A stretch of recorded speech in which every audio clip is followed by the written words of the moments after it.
Good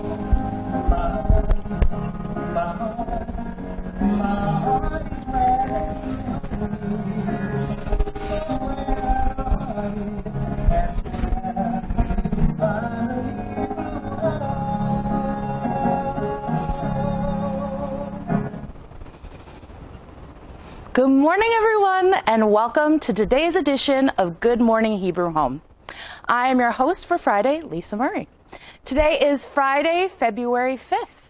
The weather today, as you might have seen already, there's some light rain going on, which should continue through the morning into the early afternoon with a high of 41 degrees.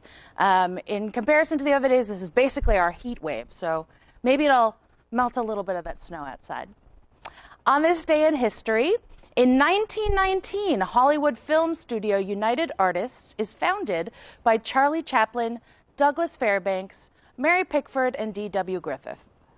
In 1921, the Yankees purchased 20 acres in the Bronx for Yankee Stadium. In 1922, Reader's Digest is first published. In 1922 as well, DeWitt Wallace and his wife Lila Wallace published the first Reader's Digest magazine designed to provide abridged articles on a wide variety of subjects for easy reading. They publish and direct market the magazine themselves, and the success of the magazine has led to a circulation of over 10 million copies in the United States and is still believed to be the best-selling consumer magazine in the country. In 1924, the first Winter Olympic Games close at Chamonix, France. In 1940, Glenn Miller and his orchestra record Tuxedo Junction. In 1942, Woman of the Year film, directed by George Stevens, starring Katharine Hepburn and Spencer Tracy, opens at Radio City. You can see the poster for that in our 100 Years of the Hebrew Home exhibit at 42nd Street here. In 1944, Captain American serial film premieres starring Dick Purcell, the first appearance of a Marvel superhero outside of a comic. In 1953, Peter Pan by Walt Disney opens at the Roxy Theater in New York City. In 1953, on this day, they had the 5th Emmy Awards, just the 5th. I Love Lucy, Thomas Mitchell, and Helen Hayes are winners.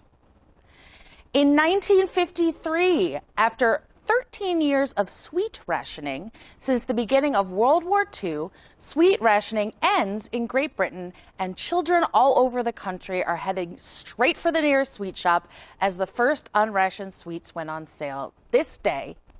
The most popular sweets of the time are toffee apples, bars of nougat, chocolates, lollipops, and my least favorite, licorice. I feel like that's one of those candies you're either into or you're not into. There's no in between. You ladies like licorice at all? I get a thumbs down from Allison. Oh, a head nod from Olivia. Ooh, she's a licorice girl. All right. Not so much the black licorice. That's very controversial. So you know my family is Scandinavian, and there's something that they have there called salty licorice, which I've tried and was just not a flavor situation I was into at all, but is very popular. I think, again, like Vegemite, salty licorice, these are things that I feel like you gotta develop a taste for, and if you don't, you're just very confused. In 1967, the Smothers Brothers Comedy Hour premieres on CBS and later moves to ABC and NBC. In 1971, space news. Apollo 14 commander Alan B. Shepard Jr. became the 5th human to walk on the moon with astronaut Edgar D. Mitchell. In 1981, Joni Mitchell is inducted into the Canadian Hall of Fame. So famous birthdays for the day, we got a couple. In 1964, Laura Linney, American actress, best known for so many roles, but including The Truman Show and Mystic River, as well as holiday favorite Love Actually, is born in Manhattan, New York. And another big birthday on this day, Hank Aaron, born in 1934 in Mobile, Alabama. He was, if you probably recognize his name, but if you don't, he was a professional baseball player who played in the major leagues for 22 years, from 54 to 76. Many believe he is one of the greatest baseball players of all time, breaking records in all areas, including setting the MLB record for most career home runs with 755. That is so many home runs, before losing it to Barry Bonds in 2007. He was also the first player in history to hit 500 home runs and reach 3,000 hits. As a testament to his consistency, he made the All-Star team every year from 1955 until 1975. That is just amazing. He is in the top 10 and often top 5 for dozens of records. He started his career with the Milwaukee Braves in 1954, and in 1957 was part of the Milwaukee Braves team winning the World Series against the New York Yankees, which we probably don't support, but still noteworthy. After the 1965 season, the Milwaukee Braves moved to Atlanta, taking their star hitter Hank Aaron with them. On April 8, 1974, playing at the Atlanta Braves Stadium, Hank Aaron hit career home run number 715, breaking the previous record set by Babe Ruth. Wow, wow, wow. He spent his last 2 years back with the Milwaukee Brewers before retiring. So we've got some fun national holidays. I decided today I was going to give us national holidays so we can celebrate all weekend long. So today is National Bubblegum Day. So if you're a bubblegum fan, chew that gum today. Far away from me, though. I hate chewing sounds. National Chocolate Fondue Day. National Wear Red Day, which I am not celebrating, unfortunately. National Weather Person's Day. And World Nutella Day. That one I definitely want to celebrate. Tomorrow, Saturday, is Bob Marley's birthday. It's National Eat Ice Cream for Breakfast Day. So see if you can convince the nursing staff to give you some ice cream for breakfast tomorrow. And in competition, it's National Frozen Yogurt Day. Frozen yogurt and ice cream need to talk before they decide on these days, you know? And it's Time to Talk Day. What do you think that means? Just like, hey, it's time for us to have a conversation. Just enjoy some conversation. It makes me feel like it's time to have a serious conversation. Like it feels intense, like it's time to talk. Sunday is National Black HIV/AIDS Awareness Day. And on a lighter note, it's National Fettuccine Alfredo Day as well. So while you're, contemplating difficult things, you can also eat some fettuccine Alfredo. So no staff birthdays today, but for resident birthdays, today we have Robert B., Saturday, we have Gerald G. and Martin S. Happy birthday to all of you from us here at Good Morning Hebrew Home. So let's take a look at what's on the menu for this weekend. Today's lunch is pepperoni pizza with Caesar salad with peaches for dessert. Yes, please. Dinner is country vegetable soup with brisket beef and potato pancakes as an entree and chocolate cake for dessert. On Saturday, the lunch is beer-battered baked fish with sweet potato and parsleyed cauliflower with a marble pound cake for dessert. Dinner is cream of broccoli soup with a California vegetable sandwich and potato chips and strawberry ice cream for dessert. Sunday, the lunch is southern fried chicken, seasoned diced potatoes with collard greens, and fudge supreme cookies for dessert. And the dinner is the famous soup stracciatella. The entree is broiled salmon, orzo with mushrooms, and a fruit cocktail for dessert. Well, that is all of our meals. So Sunday, I was watching back our other hosts. We've been talking about it all week. Sunday is the Super Bowl. So about 100 million people will tune in for Sunday's Super Bowl, pitting surefire Hall of Famer Tom Brady and the Tampa Bay Buccaneers against reigning Super Bowl MVP Patrick Mahomes and the Kansas City Chiefs. You'll notice I said that with a little hesitation because I have to admit I am not necessarily a big sports fan. And a sizable subset of the audience also won't care who hoists the Lombardi Trophy after the game. So I've been very lucky throughout the years to enjoy many Super Bowl parties in the past, including some excellent ones here at the home.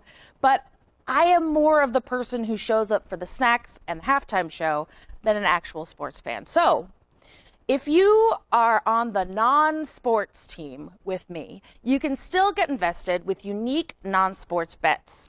Here are some fun ways to get some skin in the game, even if you don't care about the game themselves.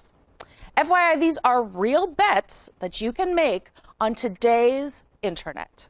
So the first one, who will win the Puppy Bowl?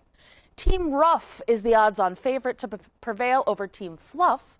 When the Puppy Bowl airs Sunday at 2 p.m. Eastern Time on Discovery Plus and Animal Planet, we'll find out which side is more bark than bite. Another bet you can make is how long will Jasmine Sullivan and Eric Church take to sing the national anthem? The over-under is set at 1 minute, 58 and a half seconds. Time will tell, literally, which side proves to be right. There are also bets specifically on how long they will sing the word brave. I believe the over-under is somewhere around 6 seconds for that word alone. The coin toss. Will it be heads or tails? You can bet on the coin toss. How many commercials would involve a dog? The over-under is 4.5. Do you think there'll be more or less commercials involving a dog that will probably make me cry? Which coach's nostrils will be the first to be seen on the broadcast? That one is wild and maybe my favorite. And what color Gatorade will be poured on the winning coach? Orange is the betting favorite, but there's truly a full spectrum of possible outcomes. Whatever you do or don't bet on, let's hope it's a fun Super Bowl Sunday.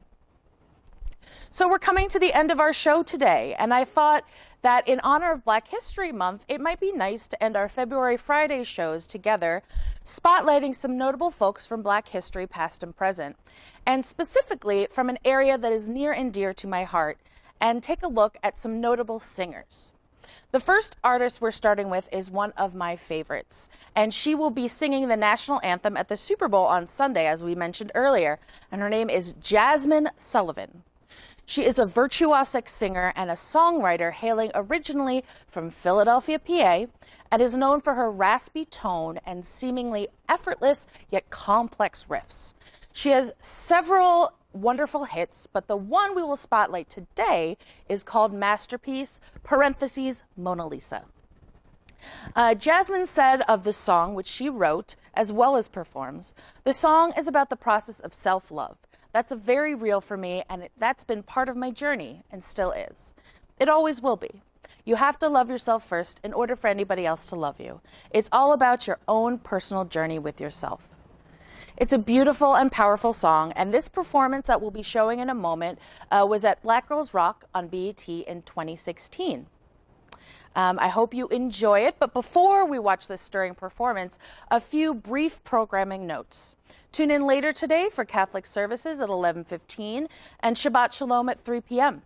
Today's Broadway matinee you should absolutely watch. I'm biased. I choose these Broadway matinees, a little peek behind the curtain, but I think this is going to be a really great one. So as always, it's at 2 p.m. on Channel 88, and it's Alvin Ailey's dance company performing a series of dances, including Revelation. So tune in, 2 p.m. at Channel 88. I watched a bunch of this. It is amazing, and I really think you'll enjoy it.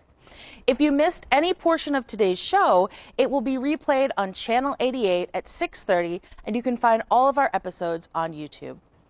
I hope you enjoy this song, and we here at Good Morning Hebrew Home will see you Monday, same time, same place, same channel.